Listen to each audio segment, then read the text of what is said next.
ఎప్పుడైనా ఇలా అనిపించిందా? ప్రార్థనా విన్నపములను జాబ్ అప్లికేషన్స్‌గా పంపిస్తున్నామని. అప్లై చేస్తున్నాము. కానీ రిప్లై మాత్రం రావట్లేదు. అన్ని విషయాల్లో ప్రయత్నం చేశాం. ప్రార్థన చేశాం, ఉపవాసం ఉన్నాం. ఆదివారం సంఘానికి కూడా వెళ్ళాం. కానీ స్వర్గం మూగపోయినట్టు అనిపిస్తుందా?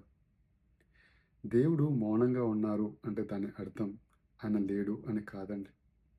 దావీదు మహారాజు కీర్తన 40 అధ్యాయం మొదటి వచనంలో ఇలా అంటున్నారు. నేను ప్రభువుకి సహనంతో మొరపెట్టినప్పుడు ఆయన నా మొర ఆలకించి ఉన్నారు అని. ఇక్కడ సహనము అనే మాట చాలా చాలా ముఖ్యమండి. మనము మన జీవితంలో దేవుని కార్యం జరగాలంటే సహనం కలిగి ఉండాలి. విశ్వాసానికి మొదటి లక్షణం సహనం అండి. కొన్నిసార్లు ప్రభు మనకి సమాధానం ఇవ్వడానికి ఆలస్యం చేస్తూ ఉన్నారు. ఎందుకంటే ఆయన మన పట్ల వ్యాజ్యమాడుతూ మన కొరకు మంచి కార్యాన్ని సిద్ధపరుస్తూ ఉన్నారు.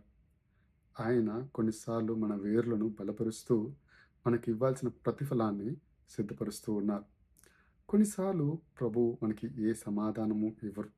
ఎందుకంటే ఆ కార్యంలో ఏదో కీడు ఉంది కాబట్టి ఆయన కరుణతో మనల్ని కాపాడుతూ ఉంటారు. కాబట్టి నమ్మకంతో ఉండండి. విశ్వాసంతో ముందుకు వెళ్ళండి. జాబ్ అప్లికేషన్స్ అప్లై చేసినట్టు ప్రేయర్ రిక్వెస్ట్ మీ విన్నపాలు అప్లై చేస్తూ ఉండండి.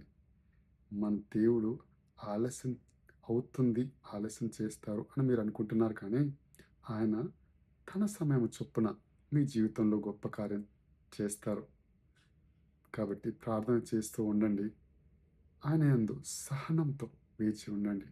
దేవుడు మిమ్మల్ని దీవించును గాక. ఆమేన్.